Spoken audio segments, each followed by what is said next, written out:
All right, so we are meeting for the first time in this class. So, we can begin with actually learning about what is approximately the area that we are going to be covering in this particular course, which is called the textured yarn technology. So, in brief, if we look at some of the things which you should be doing is principles of texturing and classification. So, the whole course is called textured yarn technology. So, what is texturing, at least we should know, and what kind of a processes which can be covered under this type of an heading or a whole topic, and therefore, we will say that some classification also we need to do either to learn the various different processes. The other in this whole thing is there is one of the interesting technologies which is quite popular, is called the false twist process. And what it means obviously is that you actually twist, but finally there is no twist, and therefore it is called false twist. So, this is one process that we would like to talk about. We will talk about mechanisms related to this texturing in this process and properties, structure property correlation, process parameters, and so on and so forth. Within this category, you also have a draw texturing process, where the filaments which are supposed to be textured are not fully drawn, and so they are in a way undrawn or partially oriented yarns. And so, what to do in such cases is what we call as the draw texturing. The need, the fundamental aspects of this are going to be quite important as far as the learning component is concerned. The next in this line is friction texturing, where friction is a very important component in the whole process for twisting purposes. You can twist by many methods, but this has become a popular technology. And so, why the friction texturing was needed, what developments have taken place within this, and also the mechanics of friction texturing is what we would also be talking about. There will be many other things here also, property, correlation, so on and so forth will come into picture, but mainly we will be talking about friction. Another process which we believe now is commercially a successful process is called air jet texturing. So, instead of using any other mechanics or mechanism like thermal inputs, you will have air as a mechanism of deformation, entanglement, and so you can use this process to produce products which we call as air jet textured yarns. In this whole thing, you also have filament yarns, spun yarns, and so on and so forth. That is what we will also talk. Related to this topic also is a topic which we call as the air interlacement, which is not exactly texturing, but in multifilament processes particularly they started using this as one of the processes, because it is an attachment which may be available on various machines, and therefore, you may like to learn something about this as well. There is one interesting process which we call as a bulk continuous filament yarn, and this process is interesting in the sense that the speed of the whole process is very high. It could be in the range of 4,000 meters per minute, which in normal textile processes you do not see such speeds, very high speeds, and so it produces a type of a yarn which is interesting, and this also comes under the whole big umbrella of what we call as texturing. Then there is a category of yarn called high bulk yarns, which are used also in daily life, particularly in the winters. You get a lot of knitting yarns, woolen or otherwise. The synthetic material which we do, which looks like woolen yarn, is done through the high bulk process, and so this also we will learn.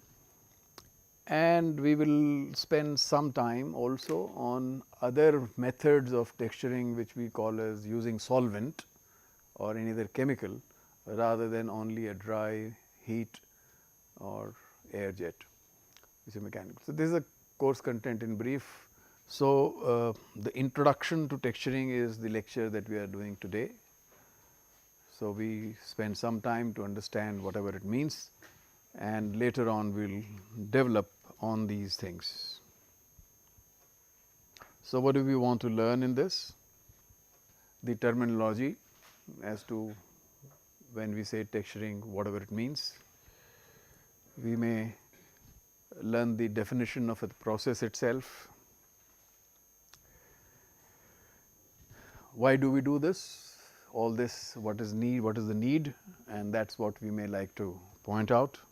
The advantages, applications, some of the applications that we have, and hopefully we should be able to finish something called a broad classification of textured yarns.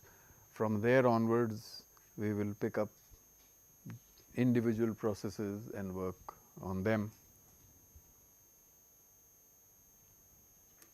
The terminology. Different people at different times have been using different words to refer to the same process called texturizing.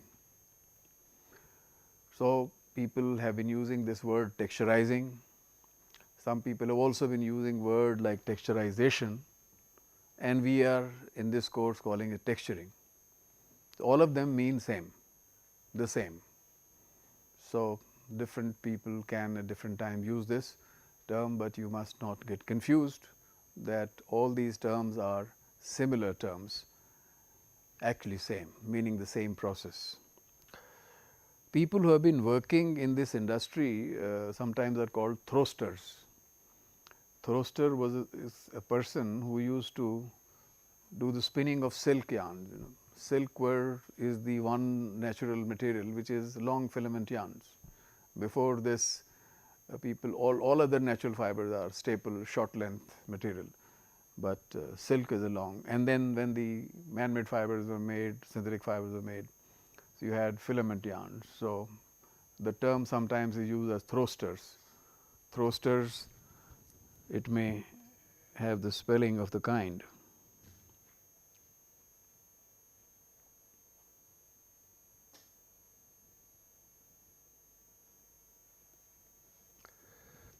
But we may not use this word often, and texturizer could be one word which may be used.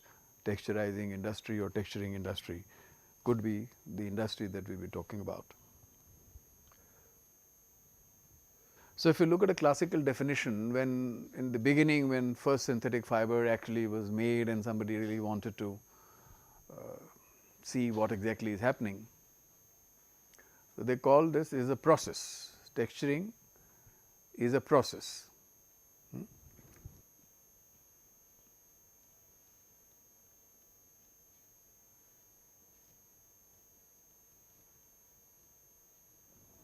Texturing is a process by which luxurious bulk, loft, stretch are introduced in an otherwise flat filament yarn.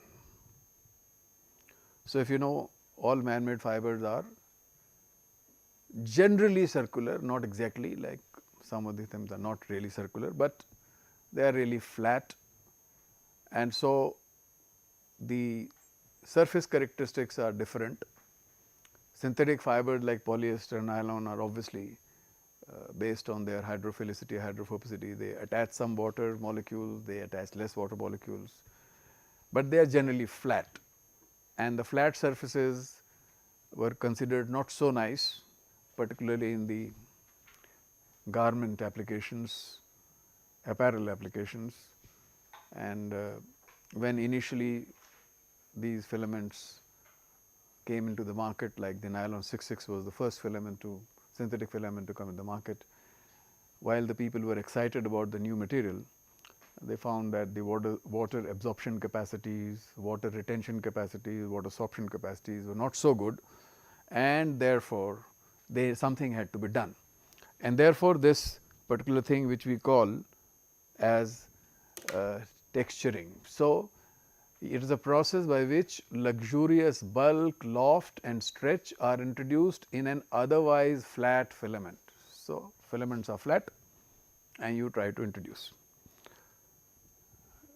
well, roughly projecting as if there are parallel bundle of filaments called the flat filament yarn, and you do something, geometrically modify their structures by some means, and what would happen therefore, that the structure that you see, if you can pull it, it can be pulled, and then you leave it, it can come back. So, if we go back, what we wanted to say is, so you are looking at something called bulk, you are looking at something called stretch, and what type of a material that you have is flat filament yarn, and you want to change the flat filament yarn in some way, so that you can get bulk and you can get stretch. All right. So, these are the things which we want to introduce, and this is our raw material and this is the process. So, if we look at the structure as I said, roughly a flat filament yarn and a textured filament yarn may be looking different. So, stretch can be obtained only if you have crimps, loops, crinkles which can be easily opened, and you should do something so that they come back also, and if they just extend and do not come back, it is not a good product. So, this is what somebody thought would be interesting, as long as we are able to complete the process. So, what kind of thing can we do? We should be able to, we can do things like this. A filament, instead of remaining a straight filament, you can make it give some kind of crimp. You can make structures of this type which are helical in nature and not flat. You may be able to introduce loops of this kind, and then if you stretch any one of these, they will extend, and when they extend, you will feel that the material at a very low stress has become very long. You can also have situation where these filaments, if there are more, they may get entangled. You may like this, there are more filaments, they may get entangled. You may not want them to entangle, you may want it to be entangled. So, one is that there is a flat filament and you want to change its character as a final product, either by introducing loops or by introducing helical structure or by some kind of crimps. All of them are possible and people are using them. If you look at the history, like we started when the filament yarns were made, and therefore, there is a definition and you want to actually have change the structure, geometrical structure. But much before the advent of a synthetic yarn like nylons and polyester, people have been using something of this type where some bulk could be achieved and stretch may be there. And so, the first yarn that we talked about was the yarn which we call as the Lastex. This is in a way a trade name which was also coined at that time, which is a rubber cord structure. So, in the center you have rubber, all around you have fibers, could be wool, could be cotton, and so they were called sheath core yarns, and these yarns are used till today. So, you are making sheath core yarns even today in all kinds of corsetry applications, where the garment has to tightly snug the body. Some of these things could be still used. The next one, for example, is the Heberlein process. This was also in 1930s. So, if you remember that the first synthetic fiber came much later. So, even in 1930, the viscose multifilament and viscose processes were developed. So, you were calling them artificial silk in the beginning, and because of this, this particular Heberlein process was designed to give stretch in a viscose multifilament yarn, and process was very simple. They would twist the yarn and take it to this for steaming, like you make a twisted package, take the package in autoclave in a steam for some time, come back, untwist it, and they found that there is some bulk and stretch gets developed in a viscose filament yarn. Obviously, there were problems. When you wetted this type of material, you find, well, some things have got lost because no permanency was there in the structure, but it was principle was there. If we look at the other process, which is cotton, cotton is just like viscose, but is always spun yarn. This is not filament yarn. We say, can spun yarns also be handled? So, yeah, we can handle spun yarns also, but they were using then chemicals. So, whatever they learned from the viscose process, they could utilize on the cotton type of yarn and viscose staple yarn as well, and use chemistry like cross linking, and then you can get a textured yarn which could stretch and come back. And so, what I wanted to say is that the modern day texturing which we will be studying had a history that so many processes were developed before that also. Although the main industrial use started with real effect when you had the synthetic multifilament yarns coming to play. So, the modern day texturing uses some of these principles also which they were using. So, what do we have today other than multifilament yarn? You can have monofilament yarns which can also be texturized, change the geometrical shape and structure. You can have spun yarns like the cotton viscose spun yarns, could be polyester spun yarn also. Why would do, why would not do, that will be a question that we will talk about later whenever we come to that point. And the moment you say there is spun yarn possibility, then obviously there is a possibility of blends also. You can have blended material, that can also be done. And there are some other names that we see, the type of fibers called profile fiber. That means they are not circular, they are designed not to be circular, or hollow fiber, that we know there are some different applications. But what we are looking at, a hollow fiber also has more bulk, specific volume per unit mass, specific volume per unit mass of a hollow fiber is also large, and so you say bulk is high. So, a fiber like this, trilobal, they are available. When you pack them in any manner, they take more space, and so they can be bulky, and they are called the profile material. So, you have different profile, trilobal, pentalobal, or you can have these profiles and you can put the hole through it, or you may have simple hollow fibers. So, that way people have been working around to keep increasing the specific volume in one way or the other. And so, today the classical definition which we said was introducing loft stretch in an otherwise flat filament may not be applicable as such. So, it may be a process where definitely bulk is going to be increased, right. So, bulk will be increased. So, we talk about bulk. So, bulk is there,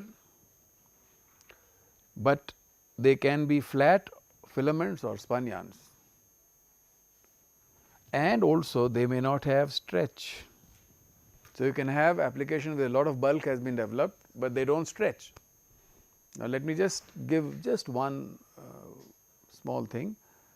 The stretch is different than the elongation of a fiber, elongation at break of any fiber or filament.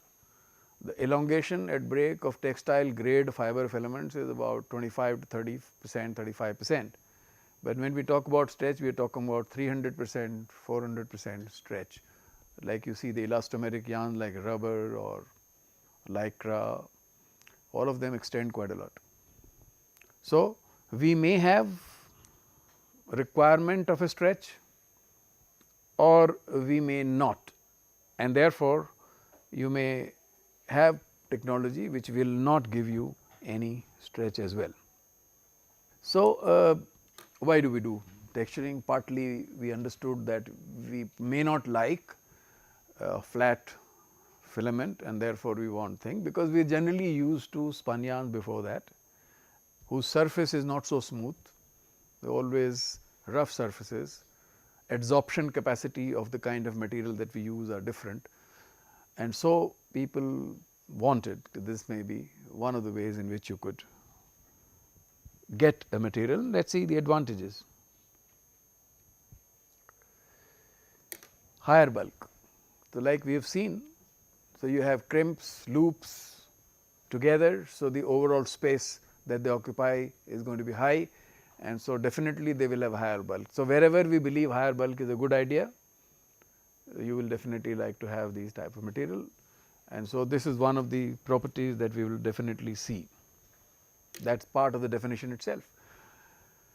Greater moisture sorption, right, and we are not talking about absorption, we are talking about sorption, all right. Maybe it is on the surface between the interstices, wherever there is a space, the water can stay there. That is the kind of property which rough surfaces may have, or porous surfaces may have, or surfaces where there are capillaries they may have, but flat filaments do not have. And therefore, if we look at that as a part of a thing, then the adsorption of the moisture could become very important. Think of a person where he is sweating and the sweat is dripping down the whole body, the type of a feel that you have, versus it gets adsorbed somewhere and does not drip down. So, that is an interesting part. Warmth in the textile thing that we already know is because of the air entrapped. So, thermal conductivity of a fiber has much less to do with the warmth than the air entrapment. And so, when you make structures which are bulky of this type, obviously they entrap a lot of air. So, you will generally have a warmer feeling. If everything is all right, we can always argue that if wind is flowing at a very fast speed, then obviously it can penetrate and do the chilling effect also. But if it is cold as such, you may feel little warm, like the way you look at any woolen garments. Permeability, yes, of course, permeability to moisture, because as you are working, talking, doing whatever, you are producing moisture and heat. So, this will come out. So, you will feel more comfortable. So, comfort levels always increase when the heat is not retained, moisture is not retained. So, that is the microclimate of a garment ensures, if these type of material are there, although you will feel little warm, everything is, but if there is a potential which is higher on the other side, it will just pass through, because you are better cover. Yeah, it would appear from the same mass you are covering more, because bulkier, thicker type of material, and so you would get this as well. Shape retention, in many cases, as we have said already, that if you do some change, we want retraction also after extension, and that means something you would do to the structure, so that it would come back, and so shape retention is going to be better, which anyway whenever you do heat setting would happen in a synthetic material also.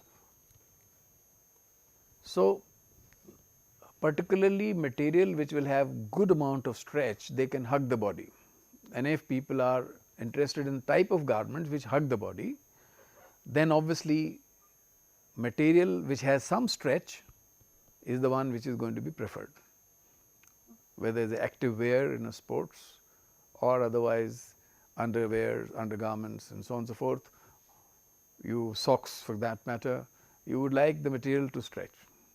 So, and come and hold the body contours, and therefore, you would require. So, in such cases you may require stretch as well. So, your definition does not say that it should not, there is the stretch garments are not, or stretch yarn is not part of the texturing. It is part, but it is not necessarily it must be there, that is the only thing. But if you want such type of material, you will have to have stretchability introduced also. This also is an interesting thing, because there are ready-made garments all the time, ready-made systems all the time. Any material which stretches easily and comes back to the position, size is called free size. If you have a trouser which is woven, then you have 28, 30, 32, 34, 36 sizes everywhere. You have got to stock all of them, the lengths also, but things which actually stretch and snugly fit or otherwise attract, you say, well, we do not have to have so many sizes to be stocked for thing. Well, this some people may consider advantage, some will say it is hardly an advantage, but it does not matter. So, these type of materials are going to provide this also. So, where would you like to use them? If you already know that the knitted garments have more flexibility compared to woven, so that anyway is there. So, these textured yarns which could be made from any process, it could be sheath core type of a process, it could be false-twist as we have described sometimes, where you can generate some texture in each filament yarn, or you can have a process where entanglement has been done by some air jet texturing mechanisms or nozzles, and so all of them can be used for knitted garments, like your socks for that matter, or your blouses for that matter. All material which obviously you want them to fit snugly, you may want that knitted knitting process be used, and you get undergarments, tights, slacks, socks, sportswear, outerwear, they will be generally knitted and also would have maybe textured yarns also. So, that is the kind of application which we generally would be looking at. Weaving methods like also are used, like shirt you may want that it also is bulky and more comfortable, but it may not be fitting snugly to the body. You want certain shape to be given, you want certain drape to be obtained, which is different than a knitted garment. So, you may like to have woven processes as well, and when you have woven processes, then they do help in quite a lot for that matter.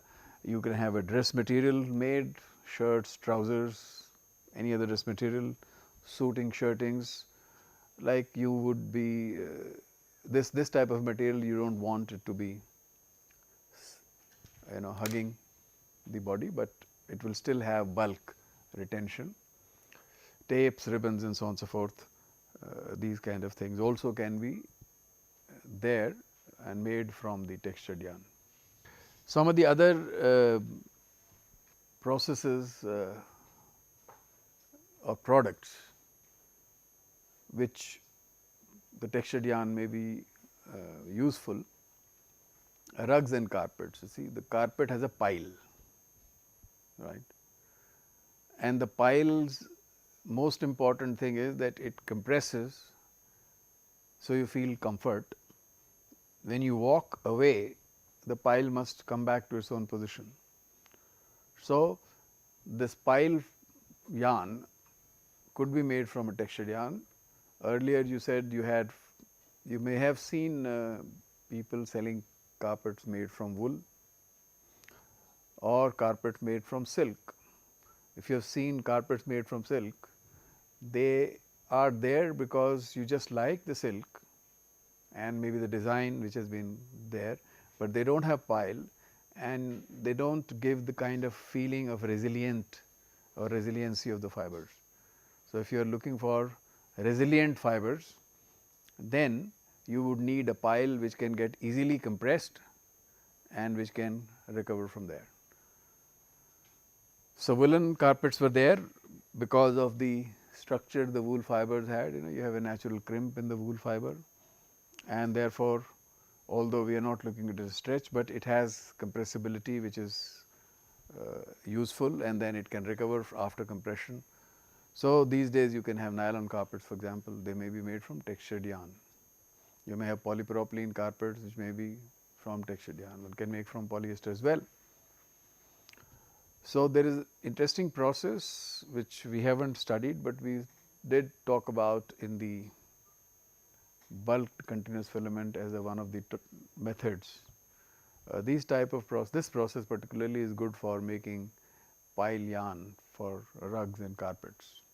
So, depending upon, and it's a very fast process, and therefore, is cheaper as well.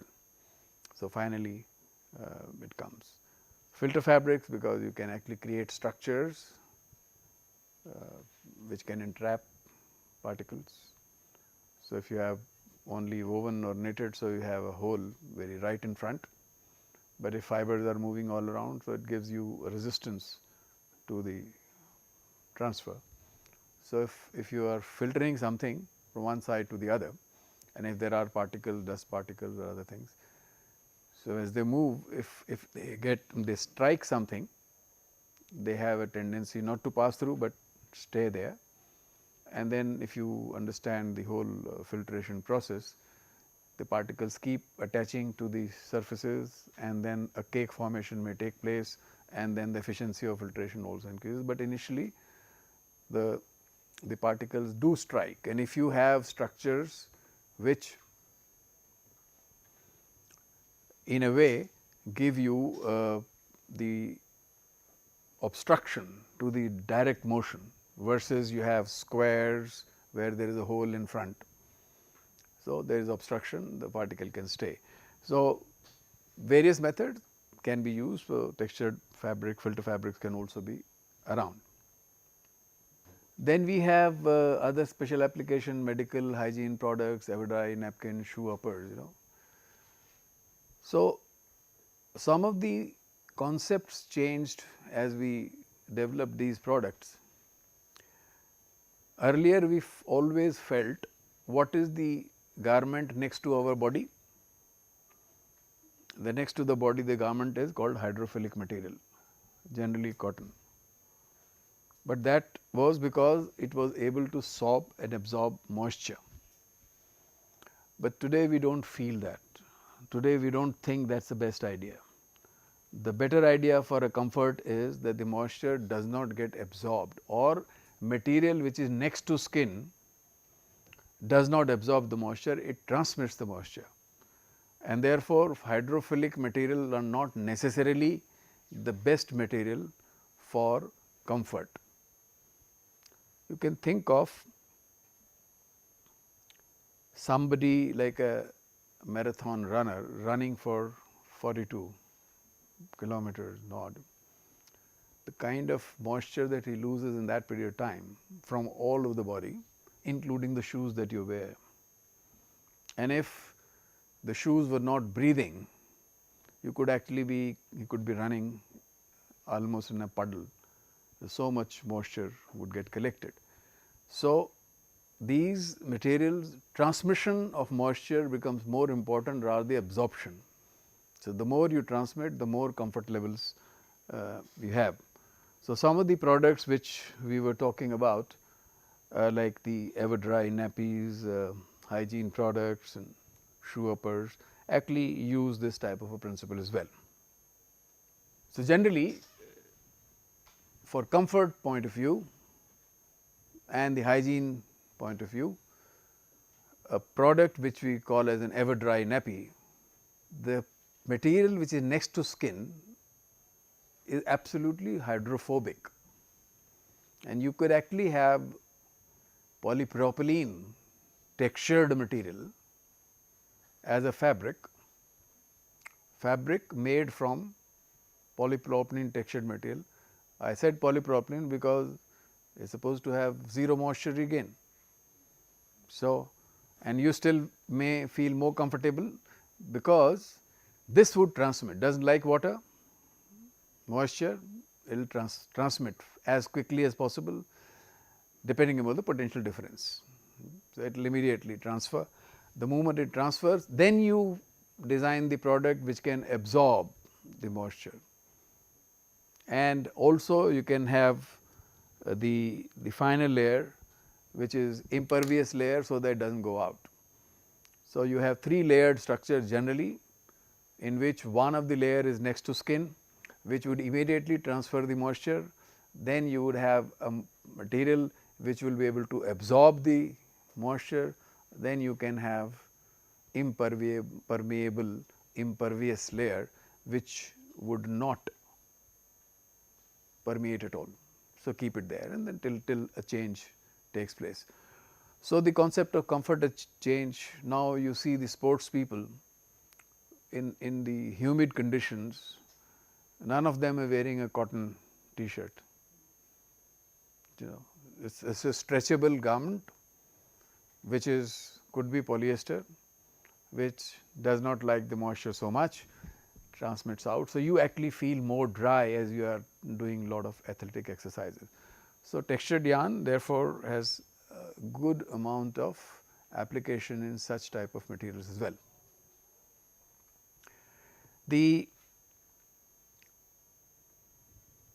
So, which type of a textured yarn, that will depend on what kind of product that you want to make.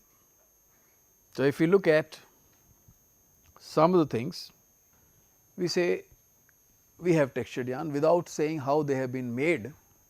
They have just been divided into 3 broad categories, and these 3 broad categories, as you can see, are stretch yarn. So, obviously, the name suggests they stretch quite a lot. They can stretch 300 to 400%. So, what happens? What do you get out of this? What we get out of this is, let me make it here itself. So, you have stress strain curve if you want to draw.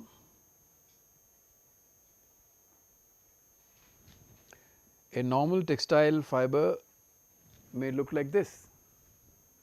So, the moment you put any stress, it extends, but you see this region where the stress develops, right.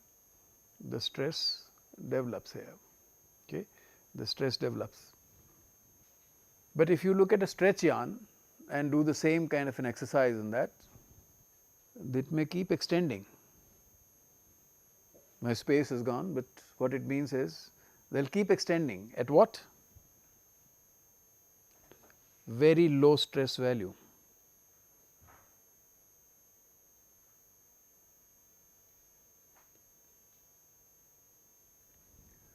Very low stress. What means? If your normal fiber breaks at something like 3 to 4 grams per denier kind of a tenacity. So, we are talking about 0.1 gram, 0.1 gram if you put as a tenacity grams per denier, it will be extended to 300%, 400%. So, when you talk about comfort, this becomes an important part. So, somebody is jumping, somebody is running, how much extension? At the knee you have, let us say 40%, 50% extension. When you bend, if you do this, there is an extension here. So, if this material extends the way you extend and it can go 300, 400%, then the stress developed for a 50% or 60% extension will be hardly anything. That means, you will not even feel that there is a fabric which is trying to resist the motion. So, this is what was the important thing as far as the stretch yarns are concerned. So, when you talk about stretch yarns, so all type of garment that you would like to make, where you want it should stretch along the stretch in the body, that is snugly fitting, then you would like to make use of stretch yarns.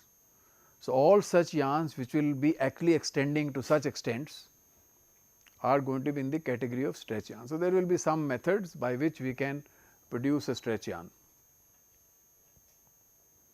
So, definitely they will also have bulk.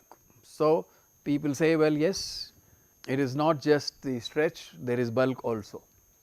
So, bulk will also be increasing, but when you stretch, obviously bulk will go down. After all, let us say this is the kind of a area, cross sectional area, in which large number of fiber filaments are there, which are occupying this space. You pull, they will become thin, but you leave them, they will have to come.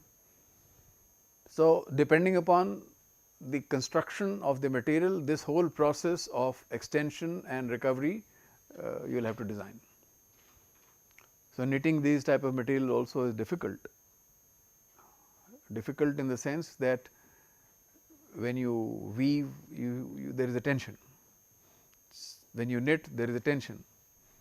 So, you should know how to control the tension during preparation of the fabrics and garments, because if you put any amount of tension which is different from one yarn to the other, you can generate a fault, because some of them have extended more, the others have extended less. So, you have to make sure that all of them are extended to the same extent that the tension level controls up. So, therefore, preparation, making garments is going to be, making fabrics is going to be more challenging when you use a textured material, but after you have made, the comfort levels are going to be high. The next one, before I do the next one, let us do the last one. Last one is a category called bulked yarns. So, they have enough bulk, very high bulk, compared to if you had not done this process. So, they have high bulk, but they do not stretch. So, why do we make them? But all such application where we do not require too much of a stretch, or we do not require any stretch, then we will require. For example, some of the yarns, even cotton spun yarn for example, is used for knitted garments. They still look good, right. So, you say, well, I will increase the bulk by any other method and I do not have to use, because my final technology for the garment manufacturing, let us say, is knitting. So, I do not need this type of material, or any other product I can make. For example, a car upholstery, it requires, when you have the upholstery which has bulk, it can soak moisture, it can transmit air from, like you are sitting for 1 hour, half an hour, 15 minutes like this, you would want transfer of heat and moisture. So, this type of material will allow, it does not have to stretch at all. Once you have made whatever you have made, it stays there, you do not require stretch. So, all such application will require a lot of bulk, but you do not require stretch, you will have bulk yarns. So, if I look at this, then the bulked yarn may actually look like this.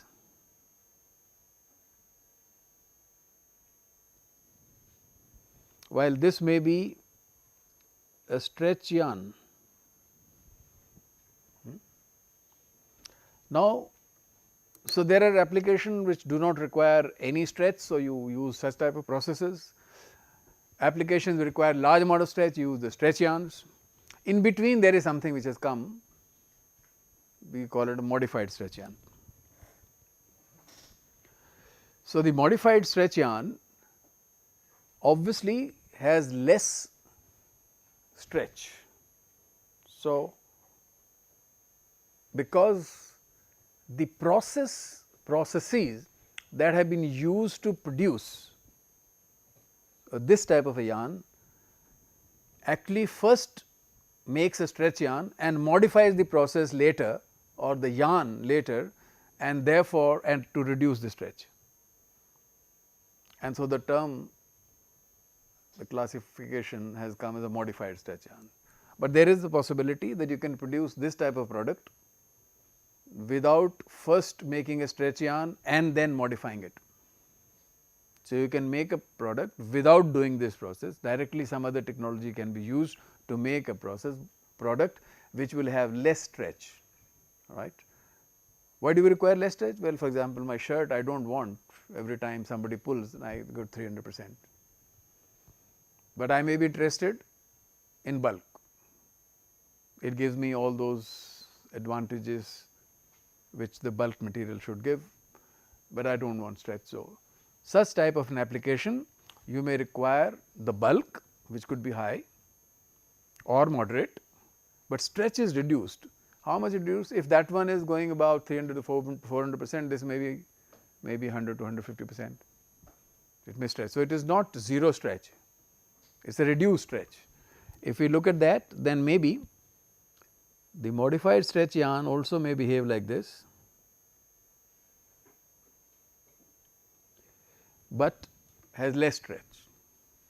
So, you have all the three types can be represented approximately by a stress strain curve, and based on your own requirement you may use any of the technology and make a product and be happy. One thing which I can say, roughly any garment that we make out of multifilament yarns, most of those are from textured yarns. You would not really find a shirt from multifilament yarn which has not been texturized, or a knitted product made from multifilament polyester which is flat yarn. So, because the comfort levels, that means that this particular technology has become such an important part that all such products will go through this before they are used, right. It is just like when you make a synthetic yarn, you must draw. If you make a synthetic yarn and use for any product, you must heat set, but if you want to have a synthetic yarn and also want to make garments out of it, so you should texturize also. So, texturizing therefore has become an interesting important technology which must be used to make a useful product. So, we have seen some of the application which could be through the woven route or a knitting route, but definitely it is a interesting technology which we will be dwelling upon for more time later. So, what have we learned today? We have learnt that there is some kind of a classification, broad classification. We know the definition of the material. We also know what can come under the umbrella of the thing called textured yarn. All right. So, as far as we are concerned for today, we are done. Next time when we meet, we will pick up all these topics, and so all the best. See you.